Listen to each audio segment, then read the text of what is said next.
আমি একবার চুন ফ্যাক্টরিতে গেছি, চুন বানায় যে, ওইখানে দেখছি ছাতক সিলেট, এই যে মানুষে পানের লগে চুন খায় যে, এডি আল্লাহু আকবার, আমার কাছে মনে হচ্ছে এটা জাহান্নামের টুকরা।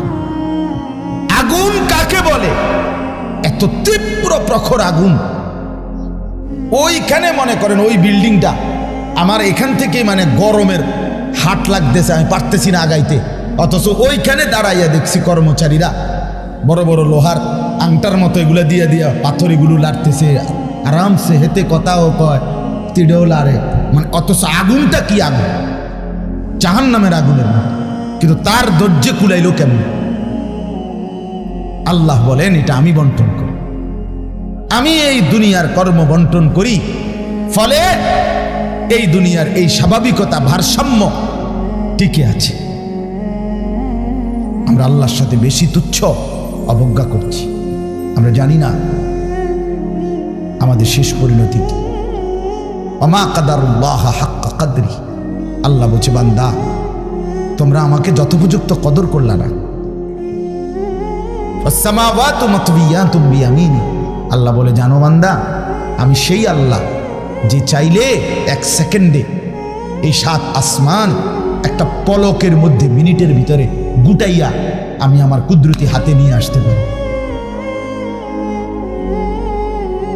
তুমি কোন নেতার উপরে ভরসা করে অহংকারী করছো? কিসের উপর? তোমার এই বিল্ডিং না,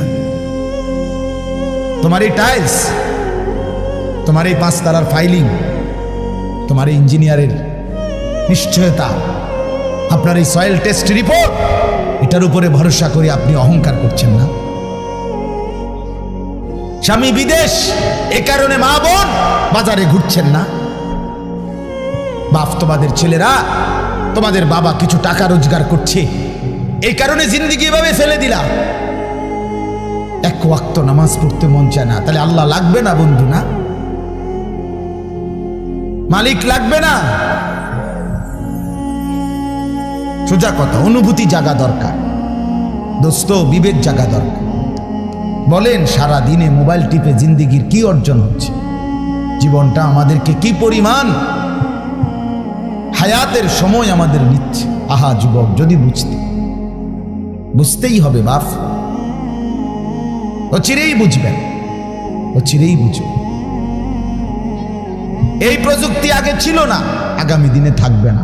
ফেসবুক থাকবে না, ইউটিউব থাকবে না, যেহেতু আগে ছিল না, সামনেও থাকবে না। কত প্রযুক্তি তো নাই। ফিতাওয়ালা সেই ক্যাসেট এখন নাই। তখন কি ফিতাওয়ালা ক্যাসেটওয়ালারা ভবিষ্যৎবাণী করছিল যে এটা আর থাকবে না? পাতলা পাতলা যে সিডি, এগুলো তো এখন নাই। তখন কি ওই সিডিওয়ালারা ভবিষ্যৎবাণী করছিল যে এগুলো থাকবে না? এটাও থাকবে। ওয়াখলুকুকুম মা লা তা'লামুন, কুরআনুল কারীমে আছে, আল্লাহ তাআলা বলেন ওয়াল খাইলা ওয়াল বিগালা ওয়াল হামিরা লিতারকাবুহা ওয়া জিনা, আমি আল্লাহ তাআলা গাধা, ঘোড়া, খচ্চর তোমাদের যানবাহনের জন্য দিয়েছি।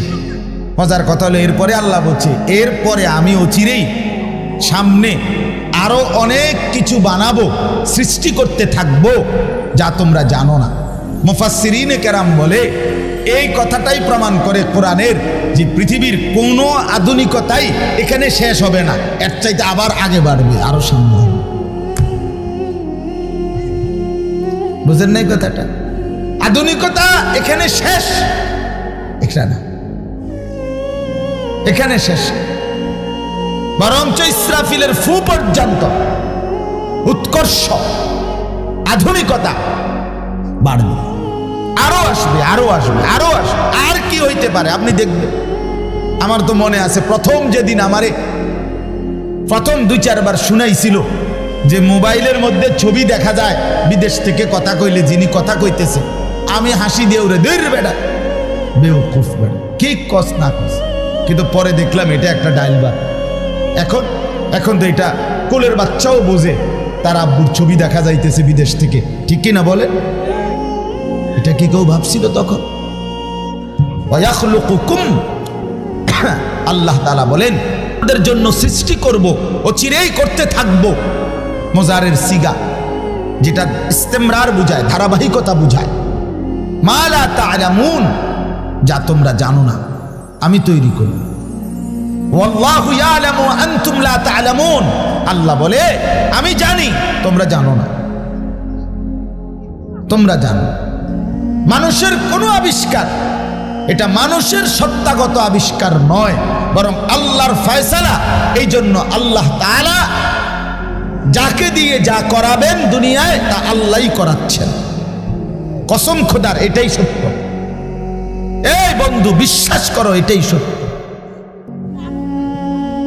এজন্য যে ট্রাক বানাইতে পারছে সে মোবাইল বানাইতে পারবে না। বলে তুমি এত বড় ট্রাকের মতো একটা এত বড় যন্ত্র মেশিন বানাইছো, একটা গাড়ি বানাইতে পারলে তো এই ছোট্ট মোবাইলটা তুমি বানাইতে পারতা না? সে পারবে না। আল্লাহ তাআলার কুদরত এটা। কোরআনে আল্লাহ বলছেন, নাহনু কাসামনা বাইনাহুম মাঈশাতাহুম ফিল হায়াতিদ দুনিয়া। আল্লাহ বলে এই দুনিয়ায় আমি রব্বুল আলামিন আমার বান্দাদের মধ্যে কর্ম আমি আল্লাহ নিজে বন্টন করে থাকি।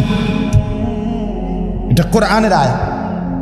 আল্লাহ বলছে আমি বন্টন করি, আমি বন্টন করি, নাইলে কেউর পক্ষে সম্ভব না। আল্লাহ এই প্রখর রৌদ্রের মধ্যে কেউ কাজ করে, প্রচন্ড আগুনের মধ্যে কেউ কাজ করে। সিমেন্ট ফ্যাক্টরিতে গিয়ে দেখেন, রড ফ্যাক্টরিতে গিয়ে দেখেন। আমি একবার চুন ফ্যাক্টরিতে গেছি, চুন বানায় যে, ওইখানে দেখছি ছাতক সিলেট, এই যে মানুষে পানের লগে চুন খায় যে, এটি আল্লাহু আকবার, আমার কাছে মনে হচ্ছে এটা জাহান্নামের টুকরা। আগুন কাকে বলে? এত তীব্র প্রখর আগুন। ওইখানে মনে করেন ওই বিল্ডিংটা আমার এখান থেকে মানে গরমের হাট লাগতেছে, আমি পারতেছি না আগাইতে। অথচ ওইখানে দাঁড়াইয়া দেখছি কর্মচারীরা বড় বড় লোহার আংটার মতো এগুলো দিয়ে দিয়া পাথর এগুলো লাড়তেছে, আরামসে হেতে কথাও কয়, তিড়েও লাড়ে। মানে অথচ আগুনটা কি আগুন, জাহান্নামের আগুনের মতো। কিন্তু তার ধৈর্য কুলাইলো কেমন? আল্লাহ বলেন এটা আমি বন্টন করি, আমি এই দুনিয়ার কর্ম বন্টন করি। ফলে এই দুনিয়ার এই স্বাভাবিকতা ভারসাম্য টিকে আছে। ওয়াজআলুকুম খুলাফা আল আরদ। বন্ধু আল্লাহ বলছেন আমি আল্লাহ আমার জমিনের মধ্যে তোমাদেরকে আমার প্রতিনিধি হিসাবে বসবাসের ব্যবস্থা করছি, এটা আমি করছি। আপনি শুধু একটা বার বলেন, একটা লোক এখানে এই যারা মনোযোগ দিয়ে শুনতেছেন, আপনি বলেন একজন চেয়ারম্যানকে বলুক, এই চেয়ারম্যান সাহেবরা এনে বসাইয়া, মনে করেন একটা ইউনিয়ন যে আপনার এখানে মোট 4000 ভোটারের ভোটে আপনি নির্বাচিত হয়েছেন, ধরে নিলাম। এই 4000 ভোটারের মধ্যে এই ইউনিয়নে মানুষের প্রয়োজনীয় যে কাজগুলো এগুলো আপনি বন্টন করে দিবেন। আপনি যেহেতু জনপ্রতিনিধি, আপনি ভাগ করে দিবেন। রিক্সা চালাইব কয়জন, অটো চালাবে কয়জন, জুতা সেলাই করব কয়জন, চুল কাটবে কয়জন, তরি তরকারি করবে কয়জন, টয়লেট বাথরুম সাফ করবে কেটা কেটা, এটি আপনি লিখে দিবেন। চেয়ারম্যানের বাপ না, চেয়ারম্যানের 14 গোষ্ঠী পারবে এটা মিলাইতে? কথা বলেন না, পারবে এগুলো বন্টন করে দিতে? যারে প্রথম বলবো যে তুমি রিক্সাটা চালাইবা, তে কব কি আমি কি ভোট অর্ধেক নিয়ে দিছি, আপনি প্রথম রিক্সাটাই আমারে দিলেন, আপনি কি কমপক্ষে প্রাইভেট কার্ডটাও দেখলেন না? বলবে কি না বলেন না? সম্ভব? এটা সম্ভব। সুবহানাল্লাহ। নাহনু কাসামনা বাইনাহুম মাঈশাতাহুম ফিল হায়াতিদ দুনিয়া। রব্বুল আলামিন বলেন দুনিয়ার হায়াতে আমার প্রতিটা বান্দার কর্মের বন্টন আমি করে থাকি। ওয়ারাফা'না বা'দাহুম ফাওকা বা'দিন। এরপরে আজীব কথা আল্লাহ বলেন আমি রব্বুল আলামিন আমার বান্দাদের মধ্যে এই দুনিয়ায় একদল আরেক দল, একজন আরেকজনের উপরে মর্যাদাবান করে থাকি। ফলে লিয়াত্তাখিযা বা'দুহুম বা'দান সুখরিয়া। ফলে আমার বান্দারা একে অপর থেকে নিজেদের প্রয়োজনীয় কাজগুলো আদায় করতে পারে। সুবহানাল্লাহ। আল্লাহ বলেন আমি মাথায় ঢুকাইছি, তুই রিক্সা চালা, এই প্যাসেঞ্জার তোর সিটের উপরে বসে, সে বসে থাকবে, তুই চালাবি। আল্লাহ বলেন এটা এই যে একজন দুইজনই মানুষ, এটাও মানুষ ওইটাও মানুষ। এই লোকটা প্রতিটা প্যাডেল মানে রিস্কা ঘুরাচ্ছে, তার ঘাম বাইয়া পড়তেছে, আত্মে বেটা জমিদারের মতো সে এয়াডার মধ্যে ফোমের এয়াডার মধ্যে সিটটার মধ্যে বইয়া মোবাইলে কথা কয়, ঠ্যাং দুটা আলগি দিয়া, কিরে বেটা কি তারে। তা সে যদি বলতো বেটা প্রয়োজনে ভিক্ষা করে খামু বেটা, তো তোরে এভাবে টাইনতে হবে, নাম বেটা দুজন একটা যাবো না। কথার কথা কে তারে বুঝাবে তখন? কিন্তু আল্লাহ তাআলা বলেন আমি আমার এই বান্দাদের মধ্যে বুঝাইছি, একজন ড্রাইভার, একজন প্যাসেঞ্জার, একজন বিক্রেতা, একজন ক্রেতা, একজন সারাটা দিন মেহনত। আহা বন্ধু, আমি তো অনেকবার আমি ঢাকা যখন পড়ালেখা করছি কত সময় তাকায় দেখছি এই যে গার্মেন্টস মিল ফ্যাক্টরির শ্রমিকরা, ছেলে মেয়েগুলো কি পরিমাণ মানবেতর জিন্দিগি। তারা এই 8 ঘন্টা 10 ঘন্টা ওভার টাইম করে ডিউটি শেষ করে ছোট্ট ছোট্ট খুপড়ির মতো কোন রকম জিন্দিগির জীবনটা তারা কষ্ট করে চালায়। অল্প কয়টা টাকা বেতন পায়, বেতনটার জন্য কত সময় কত আন্দোলন করতে হয় তাদেরকে। এই সামান্য কয়টা টাকা দিয়ে তারা জীবনটা নির্বাহ করে বছরের পর বছর, অথচ তাদের সেই কষ্টের মেহনতের পরিশ্রমের পণ্যটা বিক্রি করে মালিক ও পক্ষ কোটি কোটি টাকার রাজপ্রাসাদে আলিশান বিত্ত বৈভবের মধ্যে উল্লাস করছে। আল্লাহ বলেন বান্দা এই যে ব্যবধান এটা আমি করছি, এটা আমার ফয়সালা, আমার ইচ্ছা। আমি যাকে মন চাই ধনী বানাই, আমি যাকে মন চাই গরিব বানাই, আমি যাকে মন চাই সম্পদের প্রাচুর্য বাড়িয়ে দেই, আমি যাকে মন চাই সম্পদ কমিয়ে দেই। আমার বান্দা এটা তোমার দুনিয়াবি কোনো শিক্ষা, দুনিয়াবি কোনো যোগ্যতা, শারীরিক কোনো দক্ষতা, তোমার মেধার কোনো বিচক্ষণতা নয়, কসম আল্লাহর নয়। যুবক প্রতারিত হইও না বন্ধু, প্রতারিত হইও না। তোমার মতো সুখী সচ্ছল ছিল, বাবার সম্পদ ছিল, চাকরি ছিল, বাবা বিদেশ ছিল, এরকম হাজারো সন্তান আজকে উদ্বাস্তু শরণার্থী শিবিরে, শরণার্থীর মতো মানবেতর জীবন ফিলিস্তিনে, রোহিঙ্গাতে, সিরিয়াতে, ইরাকে মুসলমানের লক্ষ কোটি সন্তান রোহিঙ্গার আরে শরণার্থী উদ্বাস্তু হিসাবে মানবেতর জীবন যাপন করছে। এদেরও ফ্যামিলি ছিল, এদেরও মা ছিল, এদেরও বাবা ছিল, এদেরও ব্যাংক ব্যালেন্স ছিল, এদেরও হাস্যোজ্জ্বল চেহারা ছিল। বরং আমাদের চাইতে আরবের মানুষের চেহারা লক্ষ কোটি গুণ বেশি সুন্দর। বন্ধু আমার কি রঙে, আমার কথা শেষ, আমি বেশি আর বাড়াবো না। কি পাইয়া আজকে আমাদের সন্তানদের হালাত আমি বুঝি না। আরে বন্ধু কি গুপ্তধন পাইয়া গেলা, কোন জমিদারি পাইয়া গেলা, যে জমিদারির কারণে আল্লাহকে এভাবে ভুলে গেলা? কারণটা কি? মুসলমানের বাবারা এভাবে ভুলে গেলেন কেন? মুসলমানের মারা এভাবে বপর্দায় বেপর্দায় নামে গেলেন কেন? মুসলমানের বোনেরা এইভাবে অসভ্যতায় নেমে গেল কেন? হায়া কোথায়, লজ্জা কোথায়, শরম কোথায়? আল্লাহকে এভাবে ভুলে গেলেন কেন? যে ঘরে বাপ মা জীবিত, অথচ খোদার 365 দিনে একটা বছরে, একটা 16 বছরের 18 বছরের ছেলে মেয়ে, আহা আপন মা বাপ জীবিত থাকতে কোনো দিন একটা বছরে ফজরের নামাজ পড়লো না। এত বড় জানোয়ার মুসলমানের ঘরে ঘুমায় কেন বলে? এত বড় অসভ্য এক মুসলমান বাবা মা এই সময় এত বড় নাফরমান নিয়ে এই ঘরে জীবন চলছে কেন? কারণটা কি? আল্লাহকে এভাবে ছেড়ে দিলেন কেন? আখিরাত এভাবে ভুলে গেলেন কেন? কি ব্যাপারটা কি? হ্যাঁ, এই পৃথিবীর চারদিকে চতুর্দিকে যদি মুসলমান মজলুম হয়, নির্যাতিত হয়, তা আমরা কি মাটির মধ্যে না, নাকি আমরা চাঁদের দেশে? আমরা মাটিতে থাকি না উপরে থাকি? তো তো এই জন্য যুবক ভাই নষ্ট হইও না, বাপ নষ্ট হইও না। এই বন্ধুর কথা মনে রাখো, আমরা মূর্খ না। আলহামদুলিল্লাহ পড়ালেখা আমরাও করছি, জেনারেল লাইনেও পড়ালেখা করছি, মাদ্রাসার লাইনেও পড়ালেখা করছি। শতভাগ আস্থা নিয়েই বলতেছি, বুঝ নিয়েই বলতেছি। আমি কুমিল্লা ভিক্টোরিয়া কলেজ থেকে মাস্টার্স পাস করছি আলহামদুলিল্লাহ।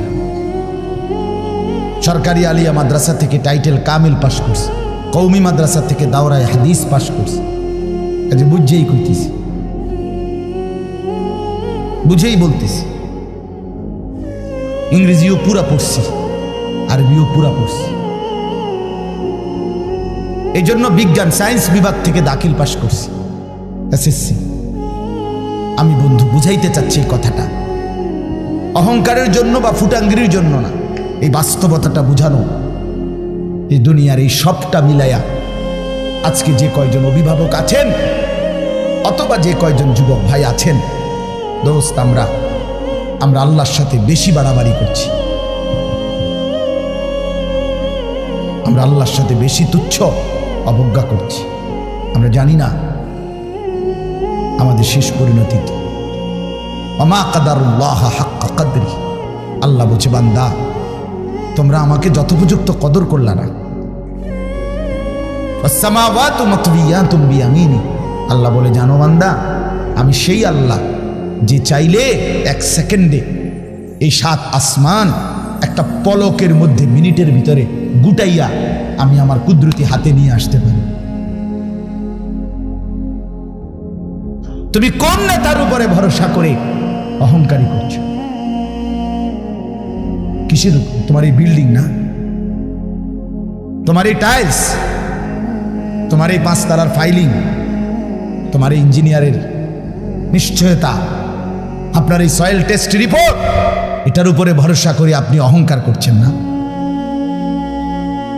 স্বামী বিদেশ, এ কারণে মা বোন বাজারে ঘুরছেন না? বাস্তবাদের ছেলেরা তোমাদের বাবা কিছু টাকা রোজগার করছে, এই কারণে জিন্দেগি ভাবে ফেলে দিলা। এক ওয়াক্ত নামাজ পড়তে মন চায় না, তাহলে আল্লাহ লাগবে না বন্ধু? না মালিক লাগবে না? আল্লাহকে লাগবে না? তাই আজকে যারা এশার নামাজ পড়ো নাই, কেন পড়লা না? এই হাইওয়ান পড়লা না কেন? এই হারামি পড়লা না কেন? সারাদিনে এক ওয়াক্ত নামাজ পড়ো নাই যে, তোমার চাইতে নিকৃষ্ট মানুষ, নির্লজ্জ মানুষ আর কে হইতে পারে? মুসলমানের ঘরে জন্ম নিয়ে এক মুসলমান মায়ের পবিত্র দুধ এক টানা 2টা বছর খেয়ে এত নিকৃষ্ট মানুষ হয় কেমন? এত নিকৃষ্ট মুসলমান হয় কেমনে মিয়া? এত অসভ্য মুসলমানের রক্ত এত বেদামি হবে কেন? অনুভূতি এভাবে মরে যাবে কেন? এই জন্য আমি আপনাদের সামনে কোরআনুল কারীমের যে আয়াতটা পড়ছি, সূরা আলে ইমরানের 102 নম্বর আয়াত, আল্লাহ তাআলা বলছেন ইয়া আইয়ুহাল্লাযীনা আমানুত্তাকুল্লাহা হাক্কা তুকাতিহ, হে ঈমানদারগণ, হে মুসলমানরা, মুমিনরা, তোমরা আমার, আল্লাহ বলছে 89 বার কোরআনুল কারীমের মধ্যে আল্লাহ তাআলা, একবার দুইবার না দোস্ত, হে ঈমানদারগণ, হে আমার মুমিন বান্দা, এই কথা বলে আল্লাহ 89, 8, 9, 89 বার আল্লাহ কোরআনে ডাক দিয়েছে। বলছে তুমি আমার বান্দা, তুমি মুমিন, তোমারে আমি জান্নাত দেব। বান্দা তোমারে আমি জান্নাত দিতে চাই, বিশ্বাস করো তোমার জন্যই জান্নাত, কোনো বেঈমানের জন্য জান্নাত না। ঈমানবিহীন কেউ জান্নাতে যাবে না। পৃথিবীর সমস্ত ভালো কাজ যদি কোনো বেঈমান করে তবুও সে জান্নাতি হবে। গোটা পৃথিবীটাও যদি কেউ মালিক হইয়া দান করে দেয়, এত বড় মহানুভব, কিন্তু সে বেঈমান, ঈমান হীরা হারা, কালেমা হারা, সে কশ্চিন কালেও পরকালীন মুক্তি পাবে। ঈমান এইসা সম্পদ, ঈমান এতনা দামি জিনিস, এতটা দামি সম্পদ। ঈমানবিহীন গোটা পৃথিবীর কিছুরই কোনো মূল্য নেই। তো আল্লাহ বলে সেই ঈমান আমি তোমাকে দিয়েছি বান্দা, আমি গ্রহণ করছি। ইয়া আইয়ুহাল্লাযীনা আমানু, হে ঈমানদারগণ। তার মানে তোমার এটা ফরমটা আমি নিছি, তোমার ঈমানদার হিসাবে গ্রহণ করছি, তোমারে মুসলমান বলে নিলাম আমি। এই জন্যই তো ডাক দিলাম, আমার বান্দা ডাক তো তোমাকে দিলাম। হযরত হাসান বসরি রাহমাতুল্লাহি আলাইহি বিশ্ববিখ্যাত তাবেঈ ছিলেন, আলেম ছিলেন, শ্রেষ্ঠ বুজুর্গ ছিলেন হাসান বসরি রাহমাতুল্লাহ। আমরা তাফসিরে পড়ছি, উনি বলতেন যখনই কোরআনের এই আয়াত ইয়া আইয়ুহাল্লাযীনা আমানু এটা শুনবে, প্রত্যেকটা মুমিনের উচিত সে কান খাড়া করে সাথে সাথে নড়ে চড়ে বসা আর হৃদয়ের মধ্যে কথা আনা, আমার মুনিব আমাকে ডাকছেন, এখন হয়তো আমাকে কিছু করতে বলবেন অথবা কিছু নিষেধ ছাড়তে বলবেন, আর আমার উচিত মুনিবের ডাকেই সাড়া দেওয়া। তো আল্লাহ তাআলাও এখানে বলছেন ইয়া আইয়ুহাল্লাযীনা আমানু, হে ঈমানদারগণ, ইত্তাকুল্লাহা হাক্কা তুকাতিহ, তুমি পূর্ণ হক আদায় করে সামর্থ্যের সবটা দিয়ে, নিজ যোগ্যতার সবটুকু দিয়ে, নিজ সামর্থ্যের সবটা দিয়ে হক আদায় করে তুমি আল্লাহকে ভয় করো, তাকওয়া অর্জন করো। আখিরাত খামখেয়ালি করো না, আল্লাহর হুকুম মানাটাকে খামখেয়ালি করো না, নয়সয় মনে করো না, জোরাতালি মনে করো না। হাক্কা তুকাতিহ, একেবারে হক আদায় করে আল্লাহকে ভয় করো। এই কথাটা যে আল্লাহ কোরআনে বন্ধু কতবার বলছে, বারবার বারবার বারবার।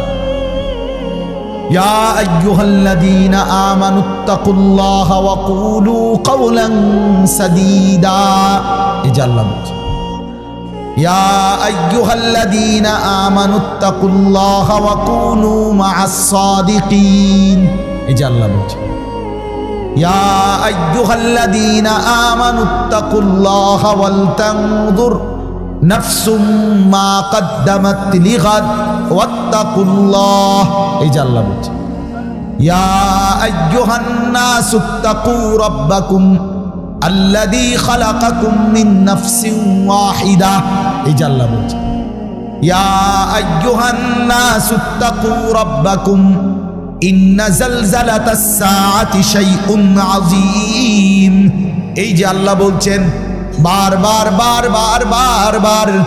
আল্লাহ বলছে হে ঈমানদার মুমিন বান্দা আমার, তুমি অন্যদের মতো না, তুমি হিন্দু না, তুমি বৌদ্ধ না, তুমি ইহুদি না, তুমি খ্রিস্টান না, তুমি নাস্তিক না, তুমি মুরতাদ না, তুমি বেঈমান না, তুমি আমার মুমিন বান্দা, তুমি আমার ঈমানদার বান্দা। তুমি আর 10 জনের মতো না। ভাত আমি সবাইকে খাওয়াবো, সেজদার তৌফিক আমি সবাইকে দেব না। বউ বাচ্চা, স্ত্রী সন্তান, সংসার, বাড়ি গাড়ি, ক্ষমতা, এটা তো আমি আল্লাহ বেঈমানকেও দিচ্ছি, বেশি দিচ্ছি। কিন্তু আল্লাহ বলেন মুমিন তোমাকে আমি জান্নাত দেব, জান্নাত, জান্নাত দেব, জান্নাত দেব। ঈমানদার জান্নাত এক পলক দেখবে। হাদিসের মধ্যে আছে আল্লাহর নবী সাল্লাল্লাহু আলাইহি ওয়াসাল্লাম বলেন পুরাটা হায়াত যেই বান্দা, যেই মুমিন দুঃখ কষ্ট আর যন্ত্রণায় কাটাইছে, কোনোদিন 1 সেকেন্ডের জন্য সুখ পায় নাই, কিন্তু 1 মুহূর্তের জন্য আল্লাহর নাফরমানি করে নাই, খোদার কসম আল্লাহর নবী বলেন বন্ধু হাসরের ময়দানে আল্লাহ তার সেই অনুগত বান্দাকে, হুকুম মাননেওয়ালা মুমিন যে কোনোদিন সুখ পায় নাই, দুনিয়ায় আনন্দ পায় নাই, দুঃখ আর যন্ত্রণা। আমার একজন নিকটাত্মীয় আছে আমার এই হায়াতে, আমার ঘনিষ্ঠ আপনজন, আমার এই হায়াতে, আমার এই 20-25 বছরের ভিতরে আমি কোনোদিন তার সুখের কথা খুব কমই শুনছি। যখনই শুনছি উনি বিপদেই আছে, কোনো না বড় সড়ো মুসিবতে, একটার পর একটা তার বিপদ লেগেই আছে। বিপদ যেন তারে ছাড়ে না, মুসিবত যেন তার। আমি তার জন্য নিজে উমরা করছি, কত সময় কত দোয়া আমার সেই আপনজনের জন্য আমি করি, কিন্তু আমার কাছে মনে হয় আমার মালিকের ফয়সালা এটা যে মুসিবত তাকে ছাড়ে না, বিপদ তাকে ছাড়ে না। আল্লাহর নবী সাল্লাল্লাহু আলাইহি ওয়াসাল্লাম বলেন, এই প্রচন্ড মুসিবতের ভিতরেও আমার হুকুমটা মেনে যে আখিরাতে গেল, আল্লাহ তাআলা ফেরেশতাকে বলবে, আমার এই বান্দাকে জান্নাতের চারদিকটা একবার ঘুরাইয়া জান্নাতের দরজা বরাবর একটু দাঁড় করাইয়া আবার নিয়ে আসো। কসম আল্লাহর, এটা হাদিস। ওই জীবনভর দুঃখ কষ্টে আল্লাহর হুকুম মেনে গেছে, সেই লোকটাকে চারদিকে ঘুরাইয়া জান্নাতের দরজার কাছে একটা মিনিটের জন্য ফেরেশতা দাঁড় করাবে। জান্নাতের একটা মিষ্টি বাতাস 1 সেকেন্ডের জন্য তার কলিজাটার মধ্যে এসে লাগবে ভিতর থেকে। এইবার লোকটাকে আল্লাহ রসুল বলেন, আল্লাহর সামনে যখন আনা হবে, আল্লাহ তাআলা জিজ্ঞেস করবে, আমার বান্দা জীবনটা বুঝি দুঃখ আর কষ্টেই কাটাইছো না? কসম আল্লাহর হাদিসে আছে, ওই বান্দা বলবে, মাওলা বলেন কি মাওলা, জীবনে দুঃখ কি জিনিস আমি তো কখনোই দেখিনি। আল্লাহর কসম, রসুল বলছে, মুমিন ওই 1 সেকেন্ডের জান্নাতের বাতাস তার 70 বছরের দুঃখ ভুলায় দেয়।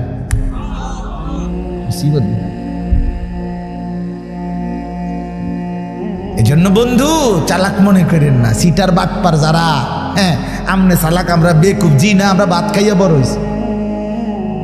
আমি বন ফানি চা দিয়া ভিজাইয়া বড় খাইয়া বড় হয়েছি না। যুবক, তোমরা যারা নামাজ পড়ো না আর সারাদিন নারীর ছবি আর নর্তকীর নাচ গান আর এই ফালতু জিন্দিগি, সমবয়সীদের সাথে আড্ডার মাস্তানি আর এই সদর বদর, তুমি চালাক বেটা। হ্যাঁ, আমি বেওকুফ। কেন বেওকুফ হবো আমি? তুমি যা খাইয়া বড় হইছ, আমি তো তা খাইয়েই বড় হইছি। এই মাটি আলো বাতাসে যদি তুমি বড় হও, তো আমি কি মাটির তলে বড় হইছি? বুঝবো না কেন? বুঝি না কেন? কি বেশি বুঝ জ্বালাইছো তুমি?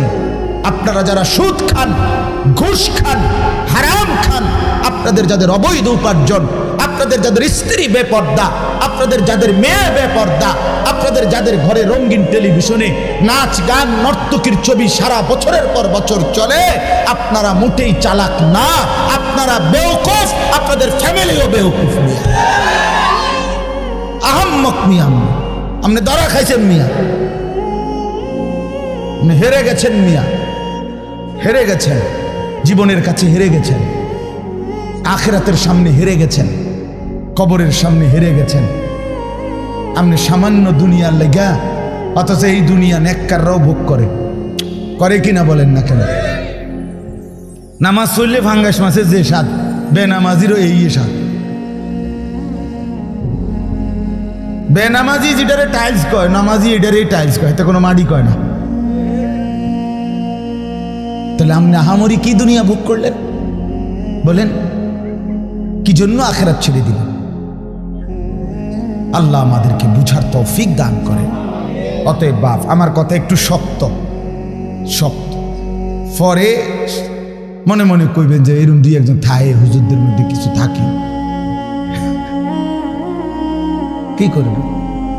কিছু শক্ত হুজুর থাকতেই পারে না, বেজাল্লা হুজুর ধরেন না। আমি এই কিছু বাকি আমি দিল জাগাইতে চাই, খোদার কসম, দুশ্মনী নিয়ে বলি না। কি ভাই, কারোর সাথে কোনো দুশ্মনী ছিল কি? কোনো ঝগড়ার কারণে বলা হইতেছি? এটা কি মারামারি? কি জামা বইটা লাইছি, আজ যা সুইরাল আমি তোরে বেটা ফাইছি, বাতিজার তোরে আজকে ফাইছি, মাইকেও ফাইছি সুবিধা মতো, আজকে কই না। ব্যাপারটা তো এটা না দোস্ত। আমার বাপ, আমার পর্দার আড়ালের মা বোন, আপনাকে জাগাইতে চাই। মা, কেন বেপর্দার জিন্দিগি?